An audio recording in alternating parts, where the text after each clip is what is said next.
brought to you by Infinix.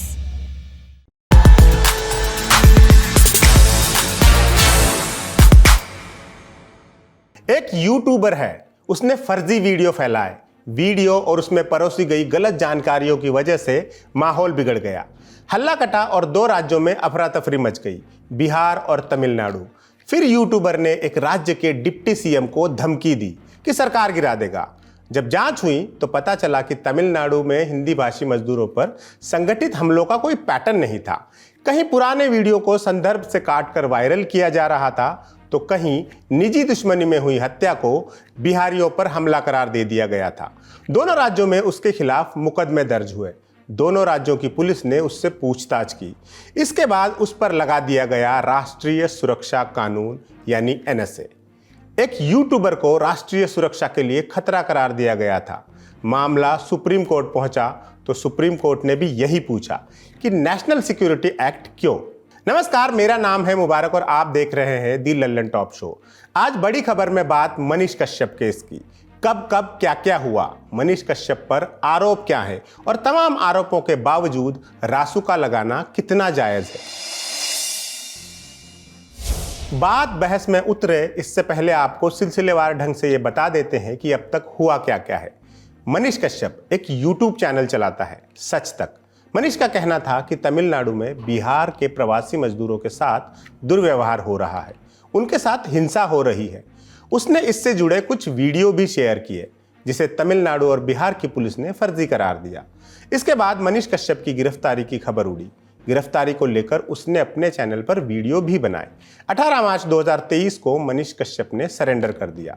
Surrender करने से पहले भी उसने वीडियो बनाए, न्यूज़पेपर्स और वेबसाइट्स की कटिंग दिखाई कि बहुत सारे मीडिया संगठनों ने तमिलनाडु में बिहारी मजदूरों के खिलाफ हुई कथित हिंसा को रिपोर्ट किया था, लेकिन पुलिस बस उसके पीछे पड़ी है। कहा कि उसे देश के संविधान और न्याय व्यवस्था पर भरोसा है। इसके बाद बिहार पुलिस और आर्थिक अपराध इकाई ने कई अलग अलग धाराओं के तहत मनीष के खिलाफ केस दर्ज किया। पहले बिहार पुलिस ने पूछताछ की, फिर तमिलनाडु पुलिस ने मनीष की कस्टडी ले ली। 3 अप्रैल को मदुरई की कोर्ट ने मनीष को न्यायिक हिरासत में जेल भेज दिया। तमिलनाडु पुलिस ने कोर्ट से मनीष की न्यायिक हिरासत बढ़ाने की मांग की थी। 5 अप्रैल को कोर्ट ने फैसला सुनाया और मनीष को 19 अप्रैल तक के लिए जुडिशियल कस्टडी में भेज दिया। 5 अप्रैल को ही मनीष ने सुप्रीम कोर्ट में भी याचिका दायर की थी। उसने सुप्रीम कोर्ट से अंतरिम जमानत देने और अलग अलग राज्यों में दर्ज हुई एफआईआर्स को एक साथ क्लब करने की गुजारिश की थी। कहा कि पहली एफआईआर पटना में हुई है, सारे केस वहीं ट्रांसफर कर दिए जाए। लेकिन फिर तमिलनाडु सरकार ने 5 अप्रैल को ही मनीष कश्यप के खिलाफ एनएसए के तहत भी मामला दर्ज कर दिया। मनीष ने उसके वीडियो और ट्वीट्स के बाद दर्ज की गई कई एफआईआर्स को जोड़ने के लिए सुप्रीम कोर्ट का रुख किया था। आज सुप्रीम कोर्ट ने इन्हीं याचिकाओं पर सुनवाई हुई। मुख्य न्यायाधीश डी.वाई. चंद्रचूड़ ने सवाल पूछा कि मनीष कश्यप के खिलाफ रासुका या नेशनल सिक्योरिटी एक्ट क्यों लगाया गया है। तमिलनाडु सरकार की तरफ से पैरवी कर रहे कपिल सिब्बल ने तर्क दिया कि मनीष के यूट्यूब चैनल के 60 लाख फॉलोअर्स हैं, उसने फेक न्यूज़ फैलाई है। यहाँ तक कहा कि एक गवाह ने स्वीकार किया है कि एक वीडियो पटना के घर में शूट किया गया था। सीजेआई ने कहा कि अदालत मुकदमों को खारिज नहीं कर रही, मामलों की जांच एजेंसियां करेंगी। सिब्बल अड़े रहे कि उसने सिर्फ वीडियो पोस्ट नहीं किए, बल्कि वो खुद तमिलनाडु गया और वहां भी फर्जी वीडियो शूट किए। इस पर मनीष कश्यप के वकील ने सवाल उठाए कि इन आरोपों पर एनएसए कैसे लगा दिया गया। सर्वोच्च अदालत ने इस मामले में बिहार और तमिलनाडु सरकार को नोटिस जारी किया। इसके अलावा मनीष कश्यप के वकील ने कहा था कि मनीष पर तमिलनाडु में 6 मुकदमे और बिहार में 3 मुकदमे दर्ज किए गए हैं, जबकि एनएसए अलग से है। कोर्ट ने मनीष की याचिका में सुधार कर एनएसए को चुनौती देने की अपील शामिल करने की इजाजत दे दी। ये तो हुई सुनवाई। अब हम बहस में उतरने के लिए तैयार हैं। 2 सवाल हैं, एक का संबंध एनएसए से है, दूसरे का पत्रकारिता से। हम उल्टी वाकी धार वाली गंगा बहाते हैं। दूसरे सवाल पर पहले जाते हैं। एक बड़े जत्थे का मानना है कि मनीष कश्यप पत्रकार है ही नहीं, वो पत्रकार के भेष में एक्टिविस्ट है। उसको पत्रकार धर्म का कोई भान नहीं है। कपिल सिब्बल ने भी आज कोर्ट में कहा कि मनीष चुनाव लड़ चुका है। यह तथ्य है कि साल 2020 में मनीष कश्यप ने निर्दलीय विधानसभा चुनाव लड़ा था और उसे 9200 वोट भी मिले थे। इसके बाद मनीष यूट्यूबर बन गया। भारत आज़ाद देश है, कोई भी कभी भी पत्रकार हो सकता है, कोई भी नेता भी हो सकता है, लेकिन कपिल सिब्बल ने जो ये कहा कि कश्यप पत्रकार ही नहीं है, ये कितना वाजिब है? क्या यूट्यूबर्स या डिजिटल मीडिया के कंटेंट क्रिएटर्स के लिए भी रूल्स, रेगुलेशन या कानून बनाए जाने की जरूरत है? इसके लिए हमने बात की जानकार लोगों से। हम लोग डिजिटल एरा में प्रवेश किए हैं, क्योंकि एक समय था प्रिंट एरा, उसके बाद इलेक्ट्रॉनिक एरा, डिजिटल एरा में अभी कुछ तो कानून या डूज एंड डोंट्स जिसको कहते हैं, एक कोड ऑफ कंडक्ट होना चाहिए। और वो कोड ऑफ कंडक्ट इसीलिए होना चाहिए कि इसका जो दुष्प्रयोग है वो ना हो, मतलब misuse of the digital media. क्योंकि चुनाव के समय या चुनाव नहीं है उस समय भी जो गलत न्यूज, फेक न्यूज, और उसको कोई जिम्मेदारी अगर नहीं रहेगा पत्रकार का, तो इसीलिए मुझे लगता है कि ये ऑलवेज, अगर हम सेल्फ अपॉइंटेड मॉरलिटी जिसको कहते हैं कि हम खुद तय करेंगे हमारा मॉरलिटी, कभी कभी उसमें होता नहीं है, तो एक कोड ऑफ कंडक्ट होना चाहिए। और इसीलिए प्रेस काउंसिल हुआ था हमारे देश में, इसीलिए एडिटर्स गिल्ड बना है, इसीलिए बहुत सारे संस्था, कारण तो यही है। लेकिन इसका मिसयूज, पॉलिटिकली मिसयूज होना, वो भी अनुचित है। देखिए, मैं मनीष को पर्सनली मैं जानता नहीं हूं, उनके जो पास रिकॉर्ड, मैं जो बोल रहा हूं वो एक जनरल परसेप्शन, जनरल पर्सपेक्टिव से बोल रहा हूं। आपके पास अगर उनके स्पेसिफिक क्रिमिनल रिकॉर्ड है और वो क्रिमिनल रिकॉर्ड के कारण इसके जो स्टोरी जो किए हैं उसके साथ अगर कोई संबंध है, तो उसको जांच कीजिए, उसके बारे में एक्शन लीजिए।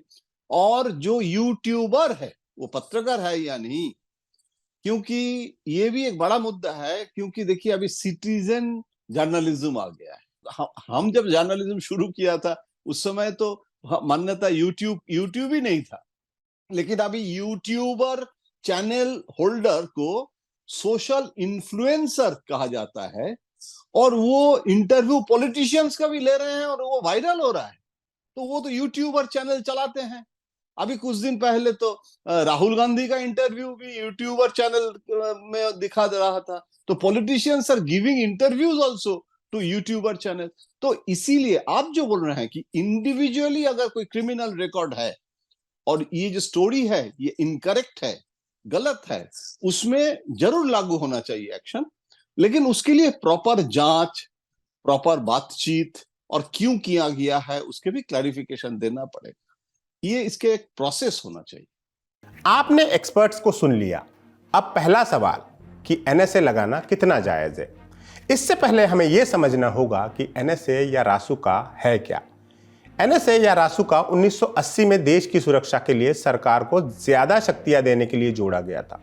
भारतीय संविधान के अनुच्छेद 22(3) में एनएसए का जिक्र मिलता है। बाय डेफिनेशन ये ऐसा कानून है जिसके तहत किसी खास खतरे के शक में व्यक्ति को हिरासत में लिया जा सकता है। एनएसए के तहत संदिग्ध व्यक्ति को 3 महीने तक बिना जमानत के हिरासत में रखा जा सकता है। जरूरत पड़ने पर यह अवधि बढ़ाई भी जा सकती है और हिरासत में रखने के लिए आरोप तय करने की भी जरूरत नहीं होती। आरोपी सिर्फ एडवाइजरी बोर्ड के सामने अपील कर सकता है, जिसमें हाई कोर्ट के जज होते हैं। इसमें एक बात गौर करें, एनएसए एक प्रिवेंटिव कानून है। प्रिवेंटिव कानून घटना होने से पहले लगाया जाता है।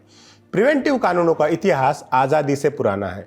1881 में अंग्रेज सरकार ने बंगाल रेगुलेशन 3 नाम का एक एक्ट बनाया था। इसमें भी घटना होने से पहले गिरफ्तारी की व्यवस्था थी। फिर साल 1919 में रॉलेट एक्ट आया, जिसमें ट्रायल की व्यवस्था तक नहीं थी। मतलब हिरासत में लिया गया शख्स कोर्ट भी नहीं जा सकता था। इसे गलघोटू या गैगिंग एक्ट कहा गया और इसी के विरोध प्रदर्शन के दौरान ही जलियांवाला बाग कांड हुआ था। हिंदुस्तान आज़ाद हुआ तो प्रधानमंत्री जवाहरलाल नेहरू सबसे पहले 1950 में प्रिवेंटिव डिटेंशन एक्ट लाए थे। 31 दिसंबर 1969 में इस एक्ट की अवधि खत्म हो रही थी।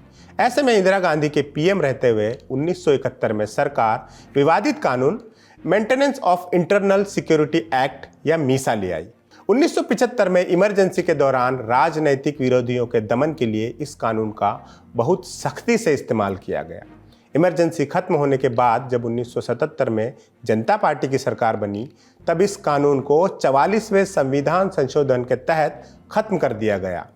इंदिरा गांधी जनवरी 1980 में फिर प्रधानमंत्री बनी और उन्हीं की सरकार ने 23 सितंबर 1980 को राष्ट्रीय सुरक्षा कानून संसद से पास करवाया और 27 दिसंबर 1980 को यह तत्कालीन राष्ट्रपति नीलम संजीव रेड्डी की मंजूरी के बाद राष्ट्रीय सुरक्षा कानून या एनएसए के रूप में जाना जाने लगा। यह तो हुआ इतिहास, लेकिन सवाल अब भी वही है कि सरकार जब चाहे किसी को भी शक के आधार पर गिरफ्तार कैसे कर सकती है। सरकार को ऐसा कब लगता है कि कोई देश की सुरक्षा के लिए खतरा है, इसकी कोई साफ साफ परिभाषा नहीं है। इस संबंध में हमने नालसर यूनिवर्सिटी के तत्कालीन वाइस चांसलर फैजान मुस्तफा से बात की थी, तो उन्होंने बताया कि एनएसए कानून में यह बताया ही नहीं गया है कि नेशनल सिक्योरिटी क्या है। यह कानून सिर्फ इस बात की जानकारी देता है कि किस स्थिति में खतरा महसूस होने पर गिरफ्तारी की जा सकती है। एनएसए के सेक्शन 3 का सब क्लॉज 2 सरकार को गिरफ्तारी की ताकत देता है। इसमें कहा गया है कि सरकार किसी ऐसे शख्स को गिरफ्तार कर सकती है जिससे पब्लिक ऑर्डर या कानून व्यवस्था को खतरा हो। अब जब सरकार ही तय करेगी कि कौन खतरनाक है और कौन सेफ, तो बात तो यहीं खत्म हो गई। सरकारी फैसलों के कुछ नमूने हमारे सामने हैं। कई बार तो ऐसे लोगों के खिलाफ भी एनएसए लगा दिया गया जो सिर्फ सरकार के खिलाफ प्रदर्शन में हिस्सा ले रहे थे। डॉक्टर कफील खान वाला मामला तो आपको याद ही होगा। गोरखपुर के बाबा राघव दास मेडिकल कॉलेज में बच्चों की मौत के मामले में डॉक्टर कफील खान के खिलाफ कार्रवाई हुई थी। बाद में अलीगढ़ मुस्लिम यूनिवर्सिटी में सीएए विरोधी प्रदर्शन के दौरान भड़काऊ भाषण देने के आरोप में उन पर एनएसए लगा दिया गया, जिसे 8 महीने बाद इलाहाबाद हाईकोर्ट ने खारिज कर दिया। कोर्ट में सरकार यह साबित नहीं कर पाई थी कि कफील के सिर्फ भाषण भर देने से कानून व्यवस्था का संकट पैदा हो गया था। ऐसी ही स्थिति दलित एक्टिविस्ट चंद्रशेखर आजाद के मामले में भी पैदा हुई थी। उन पर भी सरकार ने एनएसए लगाया था, लेकिन कोर्ट में इस कानून के टिकने लायक जवाब नहीं दे सकी। इसी तरह मई 2021 में मणिपुर में पत्रकार किशोर चंद्र वांगखेम और एक्टिविस्ट एरेंड्रो लेचोम्बाम के खिलाफ एनएसए के तहत कार्रवाई की गई थी और उन्हें गिरफ्तार कर लिया गया था। इन दोनों पर यह कार्रवाई फेसबुक पोस्ट की वजह से हुई थी। उन्होंने फेसबुक पर लिखा था, गाय का गोबर और गोमूत्र काम नहीं करता है, रेस्ट इन पीस। दरअसल जिस दिन यह पोस्ट आई थी उसी दिन मणिपुर बीजेपी अध्यक्ष का निधन हो गया था। फेसबुक पोस्ट आने के बाद बीजेपी नेताओं ने दोनों के खिलाफ मुकदमा दर्ज कराया था, जिसमें आईपीसी की धाराओं के साथ साथ एनएसए भी लगाया गया था। बाद में मामला सुप्रीम कोर्ट तक पहुंचा। जुलाई 2021 में सुप्रीम कोर्ट ने एरेंड्रो लेचोम्बाम को रिहा करने का आदेश दिया था। 4 दिन बाद हाई कोर्ट से किशोर चंद्र को भी रिहा करने का आदेश आया था। अब मनीष कश्यप के खिलाफ एनएसए के तहत कार्रवाई की गई है। इससे पहले कई और पत्रकारों नेताओं पर भी ऐसी धाराएं लगाई गई, लेकिन बाद में ऊपरी अदालतों ने उन्हें खारिज कर दिया। अब सवाल ये उठता है कि इस तरह के मामलों में एनएसए लगाना कितना जायज है। तमिलनाडु में मनीष के खिलाफ जो हुआ है और उसमें जैसे इसको इम्प्लीमेंट किया गया है, मुझे लगता है, मैं इनके साथ सहमत नहीं हूं। मुझे लगता है कि ऐसे नहीं होना चाहिए था, क्योंकि देखिए इनमें से जो होता है वो एक ब्रह्मास्त्र है, जिसको प्रयोग करने के पहले भी जो प्रयोग कर रहे हैं वो इंसिडेंटली ये स्टेट गवर्नमेंट है, ये स्टेट गवर्नमेंट है या गवर्नमेंट ऑफ इंडिया है, कौन इसको यूज कर रहे हैं। मेरे लिए वो इरेस्पेक्टिव ऑफ पार्टी लाइन, मैं कह रहा हूं कि जब पत्रकार के बारे में आप जिस समय आप पहले क्या होता था, गलत स्टोरी करने के लिए आप रिजॉइंडर भेजते, तो आप रिजॉइंडर के जगह आप इसको यूज कर रहे हैं, एनएसए को यूज कर रहे हैं और उसमें उनको अरेस्ट करने के लिए एफआईआर भेज रहे हैं। दोनों में फर्क हो गया है। मतलब अभी ये संस्कृति बदल जा रहे हैं। मतलब देखिए, मैं पत्रकार की जो जिम्मेदारी है उसके पक्ष में है, और इसीलिए जब कोई एक्शन होता है तो उसमें केस टू केस स्टडी होना चाहिए कि इस केस में क्या है मेरिट, क्या नहीं है। मतलब यू कैन नॉट जनरलाइज। तो अभी मुझे हैरान इसीलिए लग रहा है कि जब दिल्ली मोदी सरकार करते हैं तो प्रतिपक्ष बोलते हैं कि अनुचित है मीडिया के बारे में करना, लेकिन वही काम अगर स्टालिन के सरकार करेंगे, अगर केजरीवाल के सरकार करेंगे, तो उस समय हम उसको कैसे सपोर्ट कर सकते हैं। तो इसीलिए मुझे लगता है media perspective should be independent of political involvement. और इस समय जैसे मनीष जी को हुआ है जिस तरीके से, वो गलत हुआ है। और मैं एडिटर्स गिल्ड के भी मेंबर हूं, एडिटर्स गिल्ड के लाइव मेंबर हूं, और एडिटर्स गिल्ड के मैं कोई कार्यकर्ता नहीं हूं, कोई एग्जीक्यूटिव बॉडी में नहीं है, लेकिन एडिटर्स गिल्ड को मतलब एज ए मेंबर मैं रिप्रेजेंट करता हूं। तो मेरा कहना है कि एडिटर्स गिल्ड को भी मनीष जी के बारे में रिएक्ट करना चाहिए, बोलना चाहिए, क्यों ये हुआ है, कैसे हुआ है, ये अनुचित हुआ है। तो मुझे लगता है कि इसमें एक कॉन्सेंसस इसीलिए जरूरी है क्योंकि ये तुम्हारा एक्शन, ये मेरा एक्शन ऐसे तो नहीं होता है, केस टू केस मेरिट के आधार पर। और हम बार बार ये बोल रहे हैं कि पत्रकार इम्यून नहीं है। अगर कोई पुलिस के वर्कर, पुलिस के ऑफिसर, पुलिस के जो काम करते हैं, वो कांस्टेबल से लेके कमिश्नर तक, उनको जिम्मेदारी होता है, नहीं तो सस्पेंड होते हैं, एक्शन होता है, डॉक्टर के खिलाफ भी होते हैं। तो जर्नलिस्ट इम्यून नहीं है, जर्नलिस्ट के बारे में भी एक्शन हो सकता है। हम गलत स्टोरी दिखा दिया और इसीलिए दंगा फसाद हो गया है, कोई नेशनल सिक्योरिटी का थ्रेट परसेप्शन हो गया है और हम जो मर्जी करेंगे, ये नहीं हो सकता है।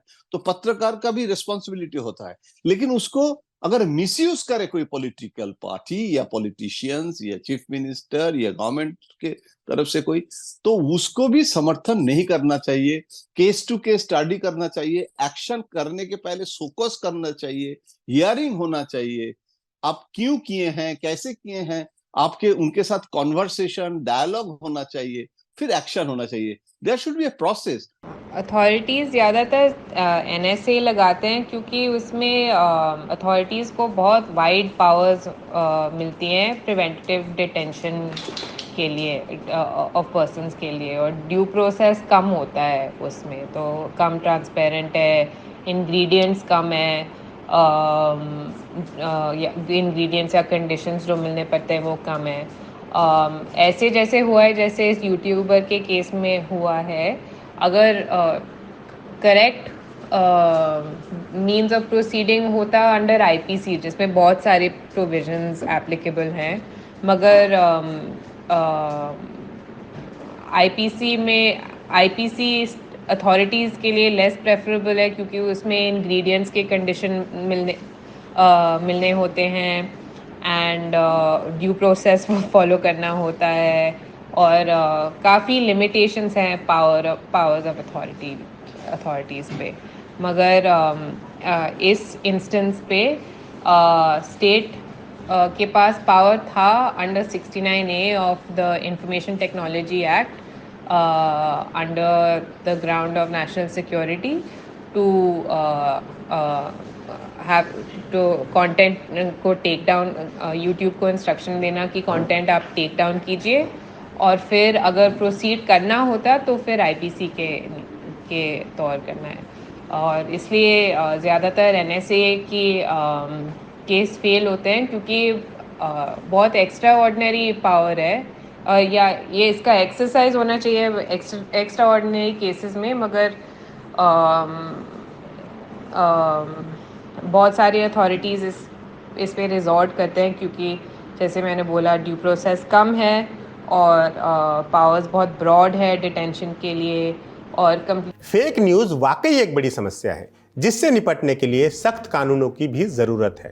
फैक्ट चेक का अपना महत्व है, फेक न्यूज़ फैलाने पर कानून हर हाल में होना चाहिए, लेकिन इसमें भी हमें यह देखना होगा कि किसी न्यूज़ को फेक बताने से पहले कितना होमवर्क किया गया है, फैक्ट चेकर अपने काम में कितना प्रोफेशनल रहा है। अगर ऐसा नहीं होगा तब नीयत पर सवाल उठेंगे ही, और फेक न्यूज़ से निपटने के लिए NSA का इस्तेमाल कितना सही है, सवाल तो इस नीयत पर भी उठेंगे ही, जैसे कि सुप्रीम कोर्ट ने उठाए हैं, हम भी उठाते रहते हैं, सत्ता और विपक्ष की खबर लेते रहते हैं। आज के ललन टॉप शो में इतना ही। शुक्रिया, शब्बा खैर, आप सभी को ईद मुबारक। नफरत ना फैलाएं, मोहब्बत का दामन थामे रहें। सिर्फ 59 रुपए महीने में पाइए YouTube पर LT प्रीमियम। किसी भी प्लेटफॉर्म से 3 दिन पहले देखिए हमारे प्रीमियम प्रोग्राम जैसे guest in the news room, किताब वाला आदि। इसके अलावा बहुत कुछ। सब्सक्राइब करने के लिए ललन टॉप के YouTube चैनल पर जाकर क्लिक करें ज्वाइन बटन।